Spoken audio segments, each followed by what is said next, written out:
Hello friends, இன்னைக்கு நம்ம பார்க்க போற ரெசிபி எல்லாருக்கும் ரொம்ப பிடிச்ச ஒரு ரெசிபி தாங்க சிக்கன் பிரியாணி. வாங்க சிக்கன் பிரியாணி எப்படி செய்யறதுன்னு சொல்லி பார்க்கலாம். வீடியோக்குள்ள போறதுக்கு முன்னாடி நம்ம சேனலை சப்ஸ்கிரைப் பண்ணாதவங்க சப்ஸ்கிரைப் பண்ணிக்கோங்க. சிக்கன் பிரியாணி செய்யறதுக்கு தேவையான பொருட்கள் நான் டிஸ்கிரிப்ஷன்ல கொடுத்திருக்கேன், நோட் பண்ணிக்கோங்க. நான் வந்து 2 கிலோ ரைஸ்க்கு 2.5 கிலோ சிக்கன் எடுத்திருக்கேன். இந்த மாதிரி பெரிய பீஸா கட் பண்ணி வாங்கிக்கோங்க. இப்போ நம்ம பிரியாணி எப்படி செய்யறதுன்னு சொல்லி பார்க்கலாம். பிரியாணி பாத்திரம் நல்ல அகலமான பாத்திரமா எடுத்துக்கோங்க. 2 கிலோ ரைஸ்ன்னு சொல்லும்போது பிரியாணி பாத்திரம் சூடானதுக்கு அப்புறம் 200 ml நான் எண்ணெய் ஆட் பண்ணியிருக்கேன்.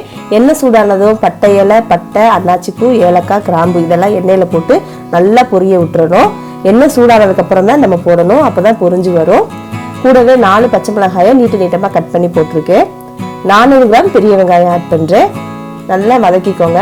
வெங்காயம் வந்து எண்ணெயில் வதங்கி நல்லா வந்ததுக்கு அப்புறம் தான் நம்ம அடுத்து இஞ்சி பூண்டு பேஸ்ட்டை ஆட் பண்ணணும். பாருங்க, இப்போ வந்து நம்மளுக்கு வெங்காயம் வதங்கி கிடச்சிருச்சு, நல்லா வதங்கிருச்சு. இப்போ நம்ம வந்து இஞ்சி பூண்டு பேஸ்ட் ஆட் பண்ணிடலாம். நான் வந்து 100 கிராம் வெள்ளைப்பூடு, 100 கிராம் இஞ்சி வந்து அரைச்சி பேஸ்ட்டாக எடுத்திருக்கேன். அதை ஆட் பண்ணியிருக்கேன். இதில் நல்லா மிக்ஸ் பண்ணி விட்டுக்கோங்க. வெங்காயத்தோட இந்த இஞ்சி பூண்டு பேஸ்ட்டு எல்லாம் சேர்ந்து வரணும். கூடவே 1 கப் மல்லி, 1 கப் புதினா ஆட் பண்ணுறேன். ஆட் பண்ணிவிட்டு நல்லா அந்த எண்ணெயோட சேர்த்து வதக்கிக்கோங்க. இப்போ நம்ம போட்டிருக்க பச்சை மிளகா, இஞ்சி பூண்டு பேஸ்ட்டு, புதினா, மல்லியோட பச்சை ஸ்மெல் எல்லாம் நல்லா போனதுக்கப்புறம் நம்ம தக்காளி ஆட் பண்ணணும். நான் வந்து 200 கிராம் தக்காளி ஆட் பண்ணுறேன். கூடவே 2 டேபிள் ஸ்பூன் உப்பு ஆட் பண்ணுறேன். உப்பு ஆட் பண்ணி நம்ம தக்காளி வதக்கும் போது நமக்கு ஜூஸியாக கிடைக்கும். இப்போ 2 டேபிள் ஸ்பூன் ஆட் பண்ணியிருக்கேன். அடுத்து நம்ம பார்த்துட்டு தேவையான உப்பு ஆட் பண்ணிக்கலாம். நல்லா மிக்ஸ் பண்ணி விட்டுக்கோங்க. பாருங்கள் தக்காளி எப்படி வதங்கி வந்திருக்குன்னு. இப்போ நம்ம பிரியாணி மசாலா ஆட் பண்ணலாம். நான் வந்து 100 gram biryani masala, 2 tablespoon chicken masala add பண்ணியிருக்கேன். மசாலா வந்து நான் கடையில் தாங்க வாங்கினேன், பிரியாணி மசாலா, சிக்கன் மசாலா. இதை நல்லா மிக்ஸ் பண்ணி விட்டுக்கோங்க. இப்போ இந்த மசாலா எல்லாம் இந்த வெங்காயம் தக்காளியோட சேர்ந்து வரணும். எண்ணெய் பிரிஞ்சு வர அளவுக்கு நல்லா மிக்ஸ் பண்ணி விட்டுக்கோங்க.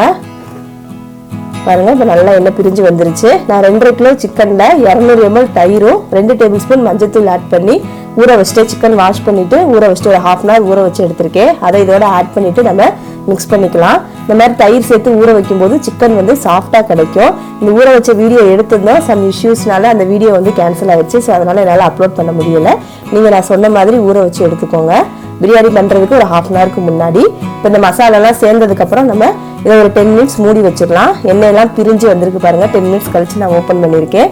நல்லா சிக்கனோட மசாலாலாம் சேர்ந்து இந்த மாதிரி நம்மளுக்கு கிடச்சிருக்கு. நான் தண்ணி எதுவுமே ஊற்றலை, நம்ம அதில் ஊற்றின தயிர் தான். இதில் வந்து இந்த சிக்கன் வந்து நம்மளுக்கு இந்த மாதிரி ஜூஸியாக கிடச்சிருக்கு பாருங்கள். இப்போ வந்து நம்ம தண்ணி ஆட் பண்ணலாம். இந்த பவுலில் நான் 2 பவுல் ரைஸ் எடுத்திருக்கேன். அதாவது 2 கிலோ பாஸ்மதி அரிசி நான் இந்த பவுலில் அளந்து 2 பவுல் எடுத்திருக்கேன். அப்போ 4 பவுல் தண்ணி ஆட் பண்ணணும். ஆட் பண்ணிவிட்டு நீங்கள் உப்பு பார்த்துட்டு தேவையான அளவு உப்பு ஆட் பண்ணிக்கோங்க. இப்போ இதை நல்லா மிக்ஸ் பண்ணி விட்டுருங்க. தண்ணி வந்து நமக்கு நல்லா கொதிச்சு வரணும்.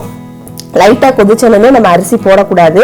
கொதி வந்ததுக்கப்புறம் ஒரு 10 minutes நல்லா தண்ணியை வந்து கொதிக்க விடுங்க. இந்த தண்ணி கொதிக்கும் போதே சிக்கன் வந்து நமக்கு வெந்து சாஃப்டாக கிடைக்கும் சாப்பிடும்போது.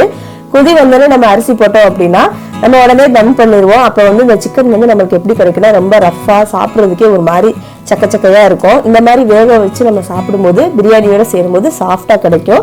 அதனால ஒரு 10 minutes இப்படி வேக வச்சிருங்க. இப்போ கொதி வந்ததுக்கப்புறம் நம்ம வந்து 10 minutes கழிச்சு நான் ரைஸ் போட போகிறேன். நல்லா வாஷ் பண்ணி நான் எடுத்து வச்சிருக்கேன். 2 கிலோ பாஸ்மதி ரைஸ் நான் அதில் ஆட் பண்ணுறேன். ஆட் பண்ணிட்டு இதை நல்லா மிக்ஸ் பண்ணி விட்டுக்கோங்க. மிக்ஸ் பண்ணி விட்டுட்டு ஒரு 5 minutes அடுப்பை வந்து மீடியமான ஃப்ளேமில் வச்சு நீங்கள் விட்டுருங்க. இந்த ரைஸ் வந்து நம்மளுக்கு வெந்து அரிசி வந்து எல்லாம் நல்லா வெந்து மேலே வந்து சாப்பாடாக நம்மளுக்கு கிடைக்கும். அவ்வளோதாங்க. மிக்ஸ் பண்ணிவிட்டு ஒரு 5 minutes மீடியம் ஃப்ளேமில் வச்சு விட்டுருங்க. பாருங்கள், நம்மளுக்கு ரைஸ் எல்லாம் வெந்து மேலே கிடச்சிருக்கு. இந்த மாதிரி ஸ்டேஜ் வந்ததுக்கப்புறம் மறுபடியும் மிக்ஸ் பண்ணி விடுங்க. இப்போ இந்த சிக்கன் எல்லாம் நம்மளுக்கு இந்த ரைஸோட நல்லா சேர்ந்து கிடச்சிரும். நீங்கள் மிக்ஸ் பண்ணி விட்டுட்டு ஒரு 2 minutes நம்ம விட்டுட்டோம் அப்படின்னா நம்மளுக்கு வந்து ஒரு 3/4 பதம் வந்து அரிசி வெந்துடும். இந்த மாதிரி வெந்து கிடச்சதுக்கப்புறம் இதில் நான் வந்து 2 லெமன் புளிஞ்சு விடுறேன். 100 ml நெய் ஆட் பண்ணுறேன். 2 லெமனு 100 ml நெய் ஆட் பண்ணணும். பாருங்கள், ஆட் பண்ணிவிட்டு இப்போ இதை மிக்ஸ் பண்ணி விட்டுருங்க. இப்போ இந்த லெமனோட ஃப்ளேவரு, நெய், இந்த மசாலா எல்லாமே ரைஸோட சேர்ந்து நம்மளுக்கு வந்து பிரியாணி வந்து ஒரு 80% வந்து ரெடி ஆயிரும். பாருங்கள், இந்த மாதிரி மிக்ஸ் பண்ணி விட்டுட்டு இதை அப்படியே சமப்படுத்தி விட்டுருங்க.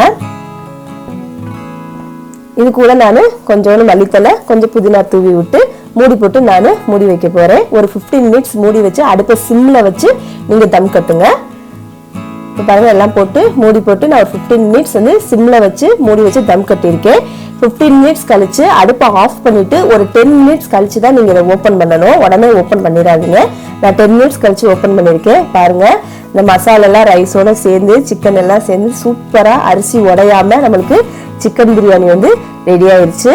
பாருங்கள் நான் சொன்ன ப்ராசஸில் நீங்கள் இந்த பிரியாணி ட்ரை பண்ணி பாருங்கள். ரொம்ப ஈஸியாக இருக்கும், டேஸ்ட்டாக கிடைக்கும், சூப்பராக இருக்குங்க. நீங்களும் இந்த ரெசிபி உங்கள் வீட்டில் ட்ரை பண்ணுங்கள். ட்ரை பண்ணிவிட்டு எப்படி இருந்துச்சுன்னு சொல்லிட்டு எனக்கு கமெண்ட் பண்ணுங்கள். எங்கள் வீட்டில் சாப்பிட்டு எல்லாரும் சூப்பராக இருக்குன்னு சொன்னாங்க. நான் உங்களோட கமெண்ட்டையும் தெரிஞ்சுக்க ஆசைப்படுறேன். இந்த வீடியோ உங்களுக்கு பிடிச்சிருந்தா லைக் பண்ணுங்கள், ஷேர் பண்ணுங்கள். அப்படியே நம்மளோட சாட்டர்டே ரெசிபிஸ் சேனலையும் சப்ஸ்கிரைப் பண்ணிடுங்க.